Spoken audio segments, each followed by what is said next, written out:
Welcome to Inclusive Cyber, your front row seat to understand how a diverse mix of voices is not just necessary, but essential to protect our most sensitive computer networks and personal data. I'm your host, Danny Magallanes, and through my podcast, we shine the spotlight on the heroes and trailblazers from every corner of society who are redefining the diversity, equity, and inclusion frontier. Every episode is a step towards a cyber community that's as varied as it is united, where everyone has the keys to unlock their potential and the power to protect our digital world. Join us on this journey where every listen, every share, every dialogue inches us closer to this new reality. In this episode, I talked to Kathryn, and let me tell you, it was almost like talking to a future CEO. Just her insights and her wisdom were beyond her years. She's barely starting her cybersecurity journey. The conversation was so refreshing and authentic. I just wanted to keep on talking. She brings in a fresh new perspective that will help out a lot of people who are trying to get into cybersecurity. We talk about mentorships and the power of networking. We talk about how to hack LinkedIn, of course, not literally, but to help you advance in your next phase of your interview process. We talk about hard skills versus soft skills and much, much more. Kathryn, how are you today? Super excited to be talking to you today. Thank you. I'm doing well. I'm very excited to be on this podcast as well and talk about some very big passions of mine. I agree, especially some of our pre-calls and the overall content that we're going to be going to. I think it's going to resonate with a lot of junior people or even transitioning professionals coming into cybersecurity. So you definitely have a lot of good, valuable insights based on what you've been doing. So to get started, can you just provide a quick background of who you are and where you're heading? I just graduated in June with a cybersecurity degree. A little bit about my background. It's pretty untraditional. I come from restaurant industry, so service industry working for about 10 years before this. So even though I have a cybersecurity degree, I'm still considered an untraditional cybersecurity professional. And then outside of my education, I also have a Security Plus certification as well as an Azure Cloud Fundamentals certification. I finally just got a job. It's been about 7 months of my job hunting, and I'm going to be a cybersecurity analyst now. Congratulations on the new position there. When you say, I want to peel back on some of the language that you're using, untraditional backgrounds. That's, I guess we're making the assumption that there's traditional backgrounds, and just curious where that, I guess, verbiage came from. Cybersecurity wasn't always a field necessarily. It was translated from IT. So for traditional background, most people would have IT experience. Oftentimes people don't I think cybersecurity degrees are very new within the past decade or two. So I would say anyone with a cybersecurity degree, if they don't have any kind of IT experience, would be considered an untraditional background. Also, it's more pertinent to, I would say, your work experience. So most people are translating from IT and then they naturally shifted from doing access management and firewalls with network engineering into cybersecurity itself to what we know it is today. Yeah, no, that makes sense. I appreciate that detailed explanation. So walk us through, you said 7 months of doing, I'm assuming, a lot of hard work, putting in that effort. And if you're willing to share how many applications you put in, walk us through the steps of that 7-month-long journey. It started for me, I knew I didn't have any technical experience just because I was working full-time and going to school full-time. So it actually took me, I think, 6 years to finish. So I started applying for internships, postgraduate internships, I think in December before I graduated from college. And I actually got one with a Fortune 500 company that was supposed to start immediately after I graduated. They unfortunately rescinded their offer because of the economy. And that kind of sent me on this whole journey of should I get an internship and try to really lay down my foundation of knowledge, or should I just apply for a full-time job? Unfortunately, most internships are for active students or specifically like very post-grad students. And even so, they typically only happen in December or June is when they start, and you have to apply 6 months ahead of time. So that option for me really wasn't available anymore. So I started applying to jobs. I think I only use LinkedIn to apply to jobs just because I really like their user interface. It's really friendly. I probably applied to, within the 7 months, I think I applied to 400 jobs. Yeah. Wow. So it was a really tough market, to be fair. When I started, it was a bunch of layoffs, like security. We protect revenue, we don't generate revenue. So it typically can be one of the first things to get cut.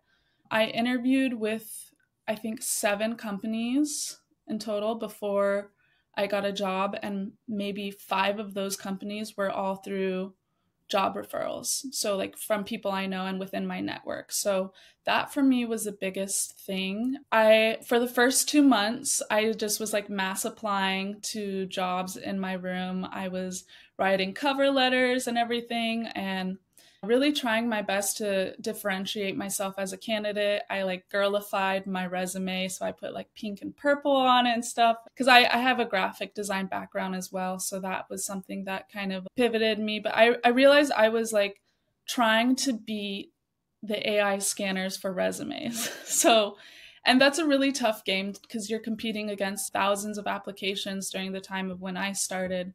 So I think I was 2 months in, and I was starting to feel like really isolated because job hunting is so personal, even though it shouldn't be. I met with a recruiter in cybersecurity, and she was a senior recruiter that my sister knew.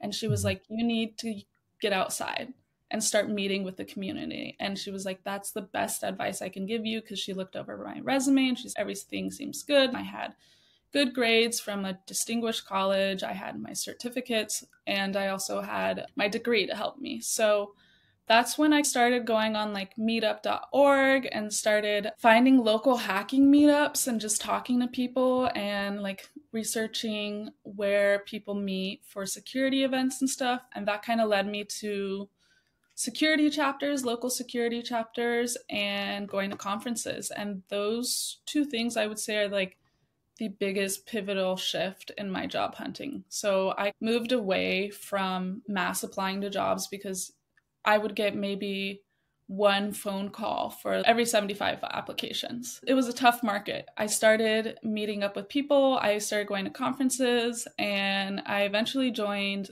2 local chapters, ISSA Puget Sound as well as WESIS, and those were some of the most welcoming communities.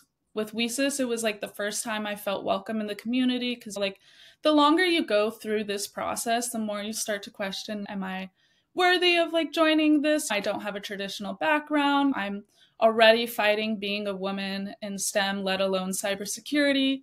You start to really question yourself. And it wasn't, I think I went to a resume workshop with WESIS, was my first one at Microsoft. And they were so welcoming and so nice. It was like night and day because one of the first conferences I went to, actually, I went by myself. I didn't know anyone. I was really shy and trying to like tell people my story. I was one of 5 women in the room, and they were all like, "Oh, you don't want this hard enough. You should just be studying and getting as many certs as you want. Oh, you just need to spend your time in IT and take the low paying job, whatever it is, like help desk or anything, and just work your way up." And so conferences were like a hit or a miss for me when I first started. And it wasn't until I got involved with the security communities and started volunteering with them to attend these conferences, because they can be pretty big financial asks. So I started volunteering to be able to enter these conferences. First, I started just like emailing the actual conference page and being like, "Hey, do you need any volunteers?" And even if they didn't need any volunteers, they would still send me a ticket because I was like, "I'm a student, I'm just a recent grad, I'm really looking to be part of the community, and I just want to learn as much as possible." And so that's how I got my foot in the door. And then I eventually became an official WESIS event conference goer. So what I would do is I would set up the booth and man the booth for the entirety of the conference. And that was a way for me to not only go to these talks and learn more about cybersecurity itself, but also to spread the word of building a community within WESIS and to talk about people's experiences. So that was a big shift for me. And then I would say through those security chapters, that allowed me to get my job. So it was a really good way for me to pivot. I shifted my goal to build familiarity for my personal brand versus mass applying, because as security professionals, we're all productively paranoid and we need an element of trust with individuals. It's the nature of the job. So for that, I was trying to build familiarity and trust within my local cybersecurity network. And it worked. And now I know some amazing people that have given me a lot of insights. I've gotten volunteer opportunities, job referrals, and even mentorship through networking. That's amazing, Kathryn. There's a lot of nuggets of information there that you said, but I want to pull the layer on one. So you had mentioned that you went to a conference and you're the only one of 5 women there. And I just want to make sure I heard this correctly. The individuals there, I'm assuming males, said you should just get a basic IT, do the hard work. In other words, get your hands dirty and do the traditional, whatever that is. Yeah. Is that the feedback that you're getting at those conferences? Yeah. So I was honestly really shocked because I graduated magna cum laude from my cybersecurity degree. Like, I'm very academic driven and I love to learn. And so I thought I knew most people have computer science backgrounds or IT backgrounds when they go into cybersecurity. So I thought that would differentiate me because not only did I have knowledge in network engineering and GRC writing and project management, but I also knew how to code and do other things. So I really thought like my degree encompassed all of the different aspects of cybersecurity because it is a very broad subject. So I was really hopeful in the sense that I had all of a little bit of knowledge from each topic. And I had also pursued my Security Plus certificate while I was still pursuing my degree because I wanted to show my future employers that I was like capable of handling some technical aspect as well. That for me was a really big shock. I'm a really big person on community and being welcoming, and it felt very condescending, especially being in my room for 2 months, super isolated, and then wanting to learn from people and hear their experiences and stories because everyone has something to add. And then for all of these people to be very not friendly and just not welcoming to an untraditional background. And that to me is just sad to see in the community that we have such a obsession with hard skills in cybersecurity. I have 10 years of building interpersonal skills in service industry, and I think that's going to be invaluable in my time in my professional career, but people aren't able to see that hard skills are probably the easiest to develop professionally within a company. Right. Again, a lot of great points. One of the missions of this podcast that I'm doing is to highlight things like that this isn't part of who we want to be. Unfortunately, there's still remnants of that. It's not, I don't want to overgeneralize, that's how cybersecurity is, but it's still a male-dominated industry, right? Yeah. And we're still going to have pockets. And I definitely want to ultimately eradicate that, get the message out and say, look, this is not how we treat new people. Yeah. Right? Because they're bringing in that new, fresh perspective, innovation, and just like you said also about the depth and breadth of cybersecurity. When, get a lot of questions about, I want to be in cyber. I'm like, well, what exactly? There's a lot of things. It's almost like, I want to be a doctor. Great. What kind of doctor? Yeah. Right? Or I want to be in the medical profession. So it's awesome that you have that knowledge and you gained it, and you, based on how you excelled in school, that tells me already a lot that you have that drive, you have that desire. So it's unfortunate, and I want to apologize from the industry because that's who we do not want to be, right? Yeah. We want to ultimately get rid of those folks and have a more opening environment. But transitioning to your network, it's great that you made that connection. Constantly firing these resumes in your room for 2 months. Okay, this isn't working. Let's pivot, right? Yeah. And then reaching out to the network. I think that we need to highlight that for our listeners. If you're going through this, you need to network in your networking journey. And then you also mentioned that the 7 calls out of 400 applications, which that's below 1%, which is ridiculous. Yeah. You said that your network helped you out.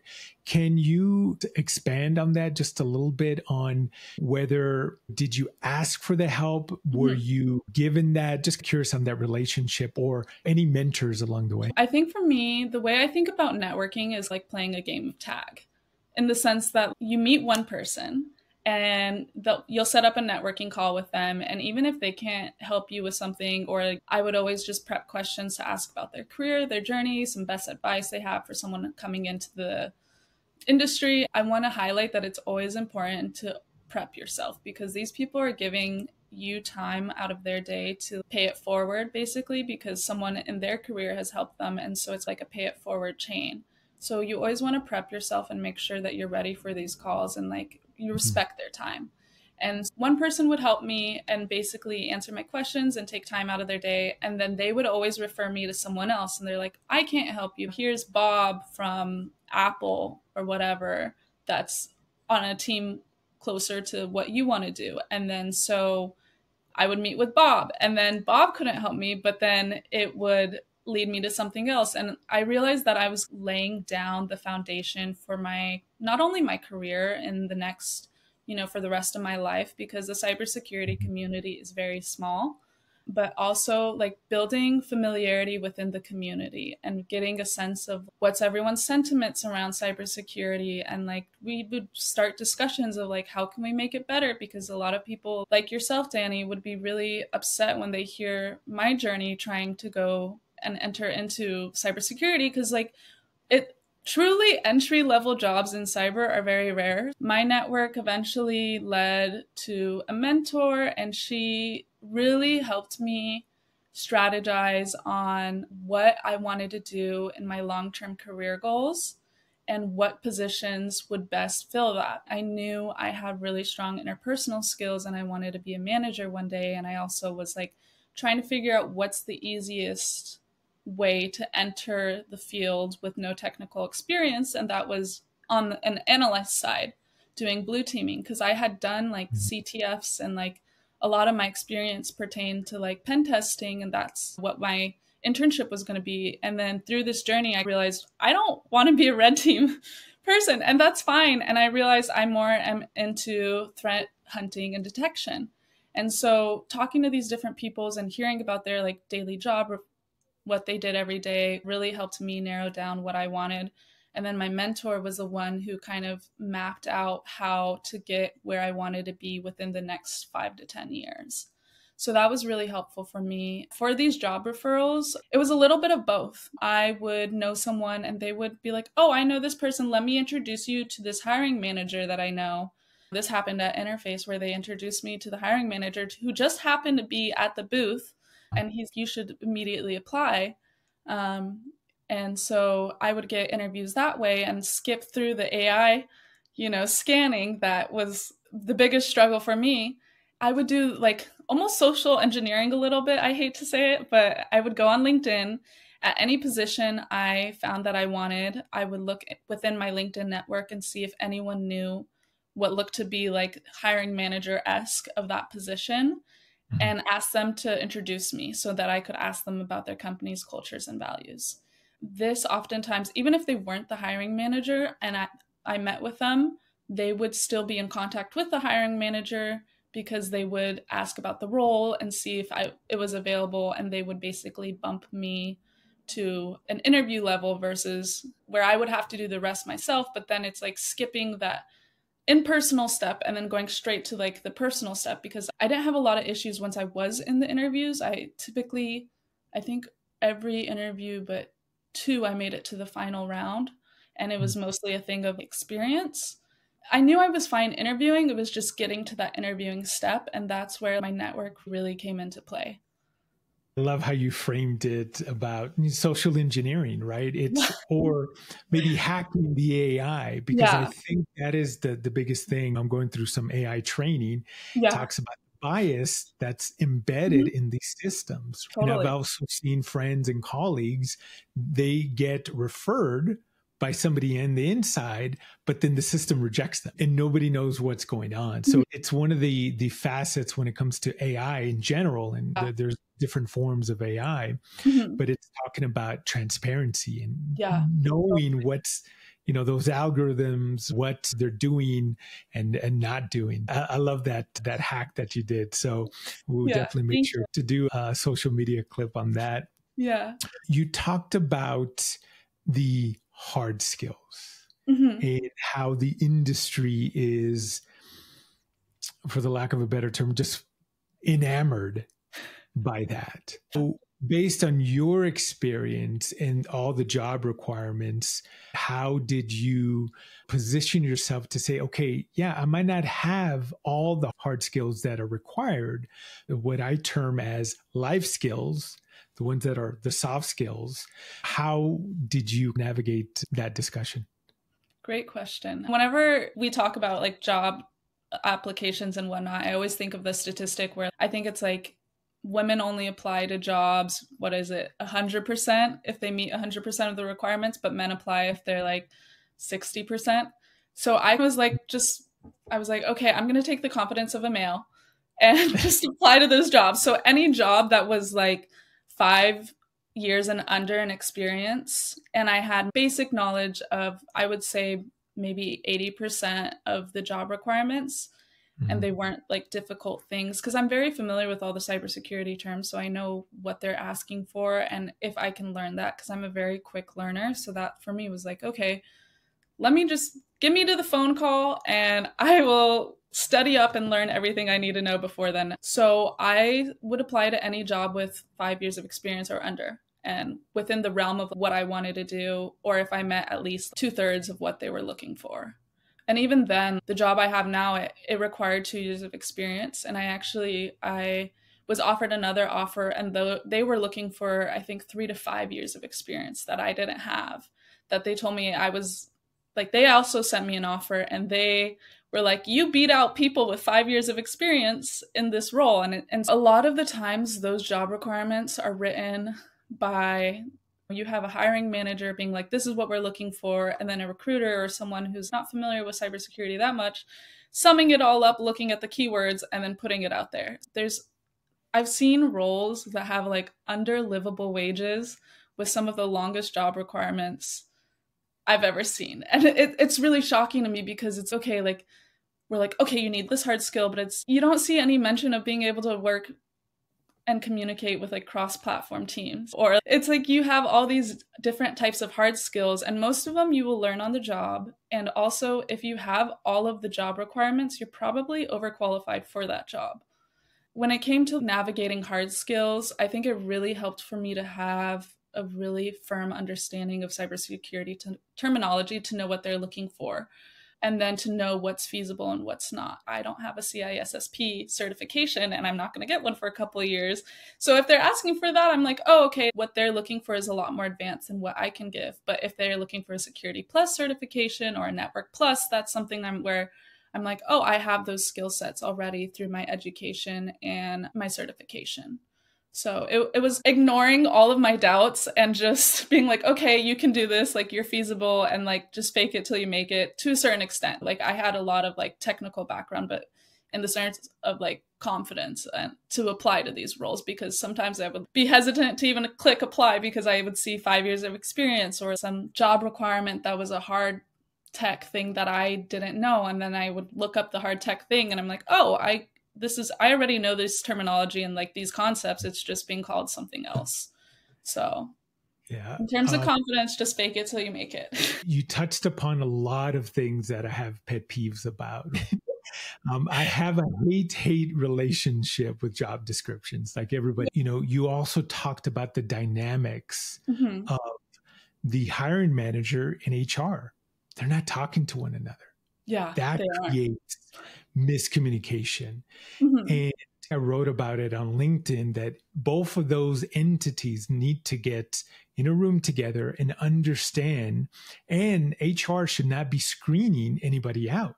They should, as long as they meet the basic requirements, it's up to the hiring manager and the internal processes of whatever that company has on whether it's 2, 3, 4, or maybe 6 interviews, depending on the role that they're Mm-hmm. going to go through, but also the mentality of this unicorn.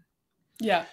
I forgot who I was talking to, but they mentioned that training new people, whether they're coming in straight out of school or transitioning professionals, it takes time. Yeah. And I acknowledge that, but they don't want to put in the effort to train somebody, because you also said an amazing thing that you're going to learn on the job. You're going to learn all those tools.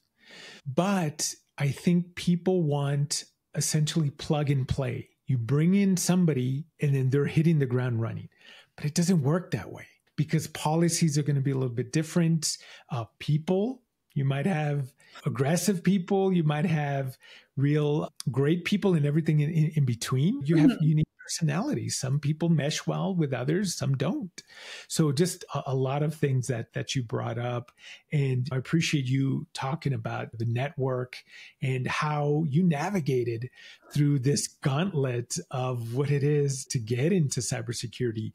And you're smiling, so you came out on top, which is good. I know a lot of people are still struggling to get into this industry. And another thing that you mentioned earlier was just a lot of layoffs. The economy's bad. So that's something that a lot of people need to take into account as well, that it's not you, it's forces out of your control. Mm-hmm. But I know it's hard. The other valuable insight that you gave is it's personal, right? When you're applying, you're by yourself, putting all this information into 400 applications, which just tells me about your tenacity and your grit that I'm going to make this happen. Kudos to you on that.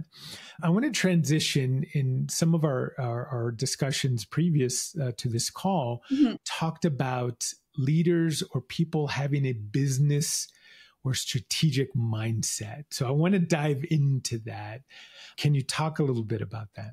For me, I've always seen cybersecurity as the business side of technology. That's why I've entered it. I've always realized from a young age I had a business mindset. And I started my degree in computer science and realized that I didn't want to work on small bits of code for the rest of my life. It felt very isolating. And I wanted to work with a dynamic team, and I wanted to work on helping strategize for businesses. And cybersecurity kind of combines all of that, right? Because even though we're not generating revenue and we're protecting loss, regardless of who you are and what you do in cybersecurity, you're going to have to work with the users of whatever product your business is working with. You're going to have to work with the stakeholders. Like, you need people to advocate for cybersecurity needs.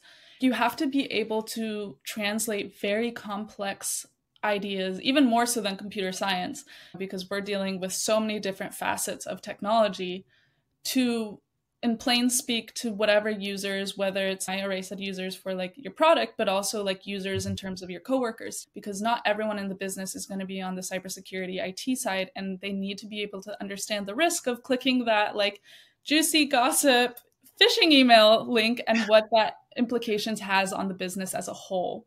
So that for me was where I kind of fell in love with cybersecurity, and it's always growing. You're always able to expand on the cybersecurity strategy, but you can only expand as far as you know on the business strategy. If the business is looking to move to cloud, you need to be able to know how to integrate that and how to plan ahead for that kind of stuff, especially with the risks associated with that kind of business strategy expansions. That for me was a big highlight into cybersecurity, and I think That's why I get so frustrated when people focus on really hard technical skills, because you have all these very talented, very smart people who grew up into the IT culture that blossomed into cybersecurity, but they don't have any idea, A, how to work with cross teams and realize the need to be able to communicate that in an effective way and to have business speak, so to say, to do that as well. And then also it's, you have a lot of people who can understand the IT world, but not the business world, because security professionals were oftentimes seen as the bad guys, unfortunately, because we're the people that say, no, you can't take your laptop home and access your desktop remotely without using a VPN or whatever it is. But security should be enabling business functions while protecting it. And so that's where I think like security and business are hand in hand. And like the more, you know, you can advocate that within the security culture of a business itself, the more successful and the security strategies are going to be implemented, but also the more successful they're going to be adopted within the company, within individuals and users.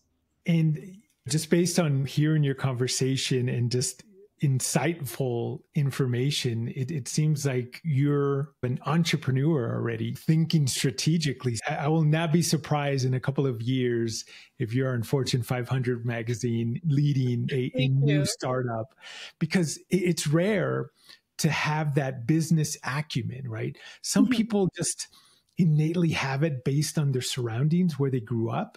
Others get it by going to school, going to get their MBAs, and others are in between. But just hearing everything you're saying is really refreshing and something that we need more of in cybersecurity, because like you said, everybody is heads down looking at how many fires we're going to be putting out. Yeah. But just as an example, talked to several CISOs and they said, look, cybersecurity is just one of many risks for the business. And if that CISO cannot communicate that to their peers and their colleagues and the executives higher up, then they're not going to get the resources to protect primarily our personal data that they have, whether it's a telecommunications company or a healthcare company.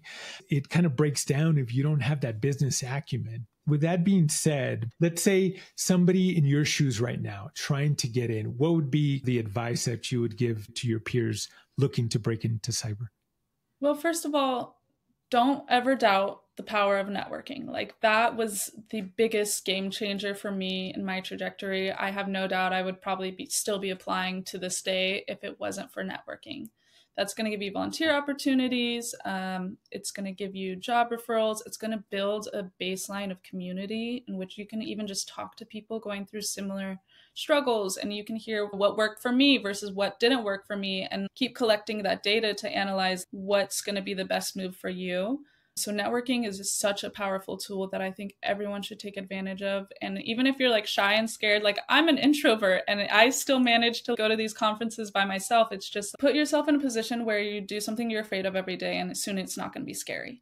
I wouldn't focus too much on certifications and education. If you're not getting a job and you have a cybersecurity degree, you don't need to go get a master's degree to get a job, because I've talked to people who are still struggling with these things. Most hackers don't have a cybersecurity degree. Most hackers don't have any certification, and they just started hacking and doing it. This field focuses so hard on experience a lot more than education, because if you have a curiosity, you can learn pretty much anything. And we have to keep learning and staying current in our industry as well. You can study cybersecurity for 6 years and still not be relevant.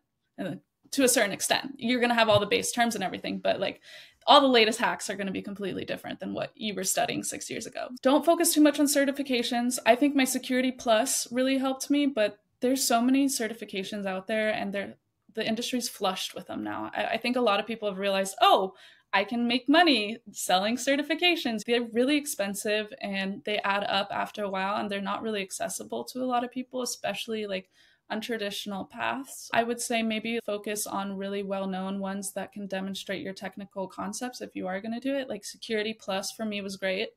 I don't know if my Azure certification contributed to anything. So I wouldn't go out and get 50 certifications. I would instead start a cybersecurity project and start networking. And then connect with your local chapters in person. Honestly, they're great for networking, but also just it's really resourceful information that you can learn. You can be new and just join them and learn from individuals. Like everyone out here has been helped by someone. I've been helped by so many people that like I know for the rest of my career, I'm going to be paying it forward as well as much as I can. And there's a really big welcoming community out there waiting to share some information and help each other out. And I'm really excited to see what we're going to do. Hackers and attackers are some of the most diverse people we have in cybersecurity. As professionals, we need to be diverse as well. We're only as secure as our most diverse mindsets. You, as an individual, are going to be such a big contribution to the community. And just stay stubborn as well. Be very stubborn because it's personal and it's not meant to be, but it's a job. So it's someone's livelihood. And I think stubbornness and like keeping your head up and a false sense of confidence can go a long way. Thank you for your insight and your wisdom, because I think it's really going to resonate with a lot of people coming into the industry. And I'm super excited that you're finally a part of it. And I think you're going to create a lot of positive energy, and you're going to do a lot of great things. I can definitely see that. In closing, I always ask, what are some of the books that you're reading that really resonated with you? It doesn't have to be IT. It can be, but any books that really have hit home. Right now, I'm reading a book called Never Split the Difference. I'm sure it's a FBI agent talking about negotiating. That one for me, especially as a woman coming into the business side of things and cyber, like learning to negotiate your pay and all these other kind of things really helped me build confidence in that. And also learning, it like helped me communicate a lot more and to just actively listen, because that's negotiating 101. So it's a great book. I highly recommend it to anyone who's looking to start a new job. Awesome. Thank you for that. I'll make sure to put that in the show notes. Lastly, how can people find you? Do you have LinkedIn? Do you have social media? Yeah, so I am only on LinkedIn right now. I'm not a big social media person, as cybersecurity experts might know. But yeah, you can find me on LinkedIn, and I will definitely be sharing more of like my career trajectory and path and passions there. Kathryn, I'd love this conversation. I wish we can keep on talking. Again, thank you for your wisdom, your insights, and enjoy the rest of your day. Thanks for joining us. Have a good one too. Bye.